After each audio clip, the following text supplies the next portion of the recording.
Your parents told you to pay cash for your next car. They were wrong, and I'm about to show you the exact strategy that millionaires use instead, the one that actually builds wealth instead of destroying it. Stay tuned. Let me start with a question. What's your gut reaction when someone tells you to pay cash for a car? Most people say, smart, no debt, no interest payments. Here's the problem with that thinking. You've been conditioned to believe that debt is always the enemy. Your parents lived through different economic times. The interest rates were higher. The investment opportunities were limited. But we're in 2026, and the financial landscape has completely changed. When you hand over $35,000 in cash for a car, you just made a decision that cost you far more than $35,000. Let me explain why. First, consider what that money could do. In 2026, you can invest money in S&P 500 index funds with an average historical return of 10% annually. That means your $35,000 is actually worth $3,850 per year in potential earnings. Not compounding, just annually.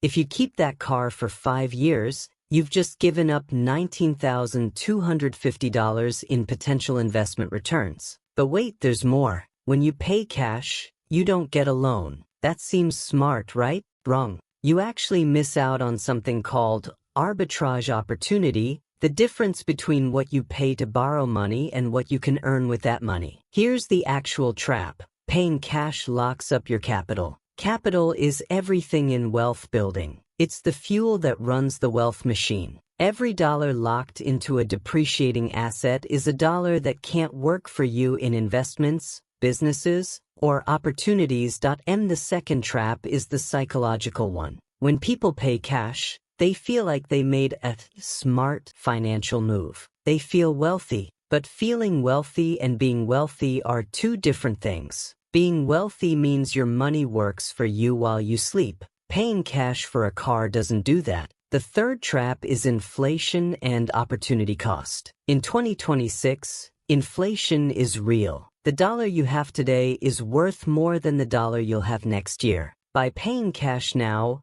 you're using today's strong dollars to buy something that depreciates. That's backwards. Okay, so what do wealthy people actually do? Let me introduce you to a concept called good debt leverage. Wealthy investors understand something fundamental. Not all debt is created equal. Some debt destroys wealth. Some debt builds it. Here's what happens when a millionaire buys a car in 2026. They go to their bank or a credit union. They secure a financing deal at around 4.5% to 6.9% APR, sometimes even lower. Then, instead of paying cash, they finance the purchase. Now, here's where it gets interesting. They take that $35,000 they would have paid in cash and they deploy it into investments. Typically, a diversified portfolio, 60% stocks, 40% bonds, or similar. This portfolio generates around 7 to 9% returns annually. So the math looks like this. They pay 5% interest on the car loan. That costs them $1,750 per year on a $35,000 loan. But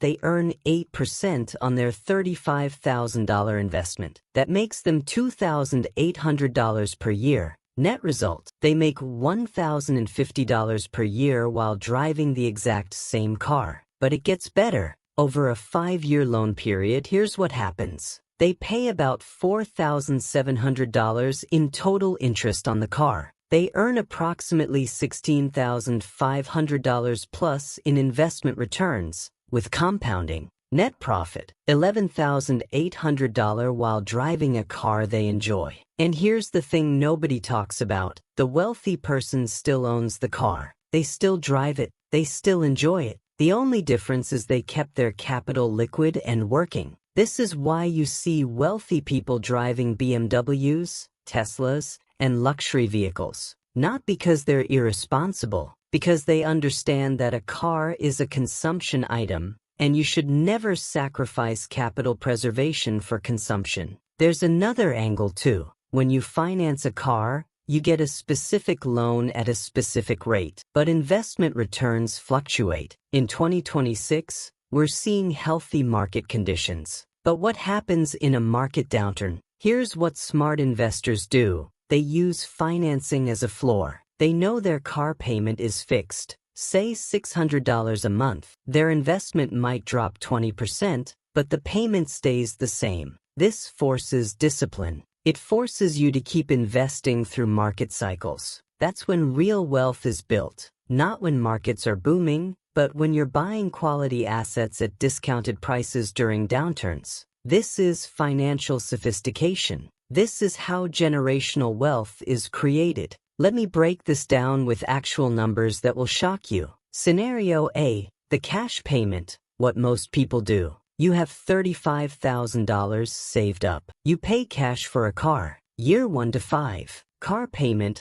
$0. Interest paid, $0. Investment returns, $0. Because that money is sitting in a depreciating asset. Car value depreciates $7,000 to $10,000 annually. After 5 years, your car is worth maybe $12,000. Total wealth position, negative. You spent $35,000 and have a $12,000 car. Scenario B, the smart financing, what rich people do. You finance $35,000 at 5.5% APR over 60 months. Monthly payment, $660. Total interest paid over 5 years, $300. But simultaneously, you invest the $35,000 you didn't spend in cash. You put it into a diversified portfolio returning 8% annually, slightly conservative estimate. Year 1. Investment grows to $37,800. Year 2. Investment grows to $40,824. Year 3. Investment grows to $44,090. Year 4. Investment grows to $47,617. Year 5. Investment grows to $51,426. After 5 years, you've paid $4,300 in interest. Your investments are worth $51,426. Your car is worth $12,000. Total wealth position, plus $58,700 compared to scenario A. That's nearly $60,000 difference for driving the same car. But wait, there's more nuance. What if you refinance? In 2026, if rates drop, you can refinance to a lower rate. Or, if your investments perform better than expected, you can use some of those gains to pay off the car early. The wealthy person has optionality. The cash person doesn't. Once that money is locked into that car, it's gone forever. The inflation factor. Here's another thing people don't consider. Inflation. In 2026, inflation averaging around 2.5 to 3% annually is expected. When you take out a $35,000 loan, you're paying it back with cheaper dollars as time goes on. Year 1, you pay $660 in 2026 dollars. Year 5, that same $660 payment is worth less in purchasing power. So inflation is actually working in your favor when you finance. Let me give you a real-world example that happened to my friend Marcus. Marcus is 34 years old. He makes about $95,000 a year. He's got a solid job in tech, married, 1 kid. Pretty normal middle-class story. In late 2023, his old Honda Civic started having issues. He had about $40,000 saved up. His wife suggested, let's just pay cash. Then we have no car payment and we're debt-free. On the surface, that makes sense, right? But Marcus thought about this differently. Here's what he did. He went to his credit union and financed a 2024 Honda Accord, a nicer car, for $39,000 at 4.8% APR over 72 months. His payment was $608 per month. Then, he took that $40,000 and invested it in a Vanguard total stock market fund. His friends thought he was crazy. Marcus, why would you take on debt? They asked. 3 years later, here's where Marcus is. His investment is now worth approximately $50,240, with 8% average annual returns. His car loan balance is down to about $22,000. And here's the kicker. His car is still worth about $28,000 to $30,000 on the used market. His total net position on this transaction: investment value, $50,240. Car value, $28,500. Less car loan debt, $22,000. Net equity, $56,740. If he had paid cash, he would have car value,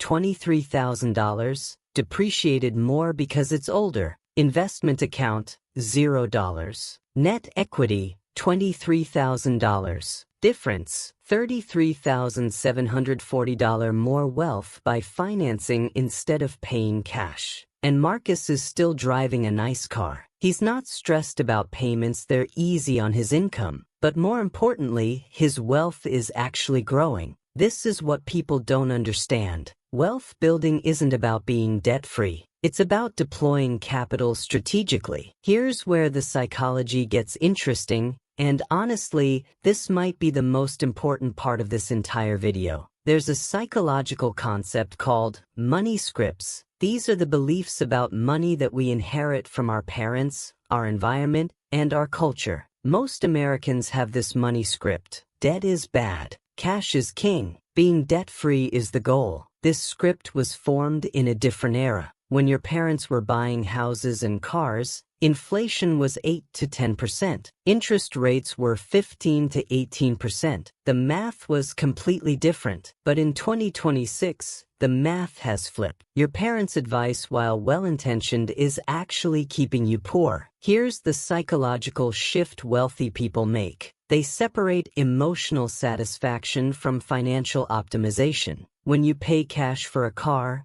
you feel good. It feels like a win. You feel responsible. You feel in control. But feelings aren't wealth. Wealth is myth. The wealthy person feels no shame about a car loan because they understand the difference between good debt and bad debt. A car loan where you're earning more in investments than you're paying in interest, that's good debt. That's leverage. That's how fortunes are built. Here's the truth. Every rich person you know got rich by leveraging other people's money. They borrowed money at low rates and invested it at higher rates. That spread, that gap between borrowing cost and earning potential, that's where wealth comes from. The second psychological shift is understanding delayed gratification on a different level. Most people think delayed gratification means save up your cash, then buy it. But wealthy people understand, finance the consumption item, and use the capital for wealth-building assets. You get the car now. You build wealth simultaneously. That's not irresponsible, that's sophisticated. The third shift is about control. When you pay cash, you feel like you control everything. When you finance, you feel like the bank controls you. But here's the reality. In 2026, with favorable interest rates, the bank is actually helping you build wealth. You're not being controlled, you're being leveraged.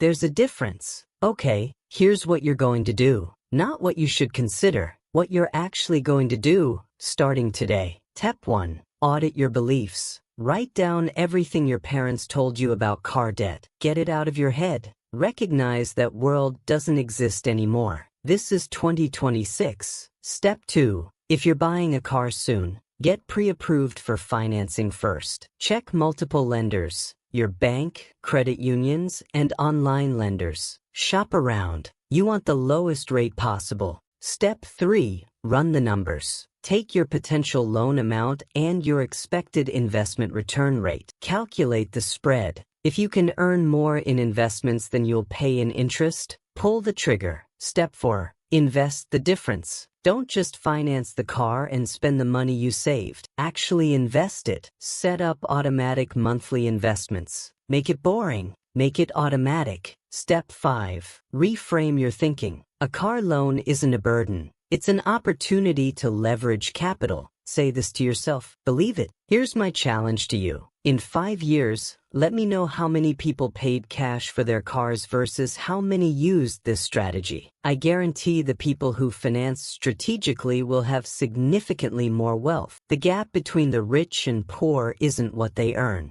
It's how they deploy capital. This car decision is your chance to start closing that gap.